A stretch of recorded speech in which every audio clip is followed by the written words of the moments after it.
मोहन को रोज मालकिन की पीठ में मालिश करना पड़ता था, जो वो नहीं चाहता था, लेकिन ये उसकी मजबूरी बन गई थी। रोज रात में उसे कमरे में जाना पड़ता और मालकिन की मालिश करना होती थी। वो बहुत परेशान था, पर सच सामने आया तो वो दंग रह गया। गांव का नाम था सेमरापाड़ा।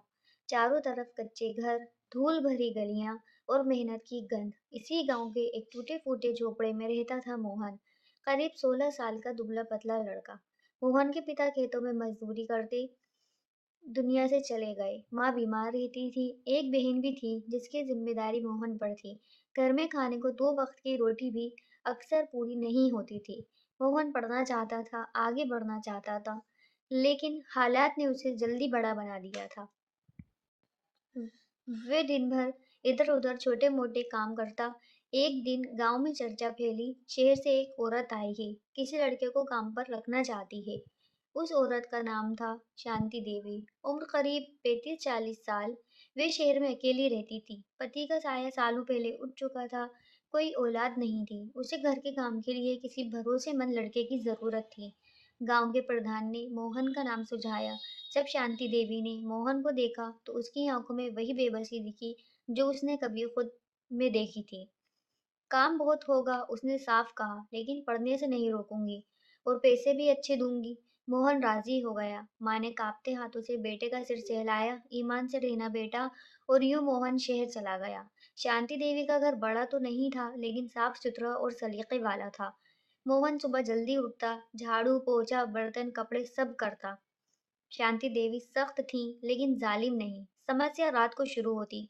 हर रात खाने के बाद वे कहती, मोहन जरा पीठ की मालिश कर दो। मोहन को अजीब लगता, एक जवान लड़का और एक औरत। उसका मन डर से भर जाता। उसे लगता शायद इस औरत की नीयत ठीक नहीं, लेकिन वे कुछ कह नहीं पाता। मोहन रात को करवटें बदलता रहता।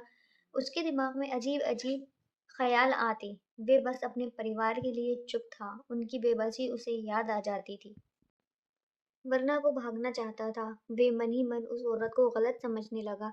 दिन में काम करता, लेकिन दिल में डर और गुस्सा बढ़ता जा रहा था। कई बार उसने भाग जाने का सोचा, लेकिन माँ का चेहरा याद आ जाता।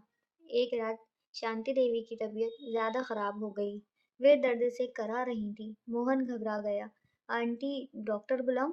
शांति देवी की आंखों से आंसू बह निकले। नहीं बेटा, बैठ जाओ। पहली बार उनकी आवाज में कमजोरी थी। तुम मुझे गलत समझते हो ना? मोहन चुप रह गया। शांति देवी ने गहरी सांस ली। सालों पहले एक हादसा हुआ था। रीढ़ की हड्डी में चोट लग गई। दवा से राहत नहीं मिलती, मालिश से ही नींद आती है। और कोई मेरी सेवा करना नहीं चाहता। जिसे रखती हूँ वो थोड़े दिन बाद काम छोड़कर चला जाता है। उन्होंने अपनी मेडिकल रिपोर्ट दिखाई। मोहन का सिर झुक गया। मोहन की आंखों से आंसू टपक पड़े। उसे अपनी सोच पर शर्म आ रही थी। जिस औरत ने उसे छत दी, खाना दिया, उसी को वे गलत समझ बैठा। उसने कांपते हाथों से कहा, माफ कर दीजिए आंटी। शांति देवी ने उसके सिर पर हाथ रखा। गलती समझने में नहीं, गलती तब होती है जब समझने के बाद भी ना सुधरा जाए। उस दिन के बाद मोहन बदल गया। वे पूरे मन से शांति देवी की सेवा करने लगा। अब वो उनकी मालिश दिल से करता, एक बेटे की तरह। वे उनके लिए दवा लाता, डायरी में समय लिखता, घर को और अच्छे से संभालता। शांति देवी के चेहरे पर सालों बाद सुकून दिखने लगा। धीरे धीरे रिश्ता बदल गया। अब वे आंटी नहीं रही, माँ बन गई। वे मोहन को पढ़ने के लिए प्रेरित करती।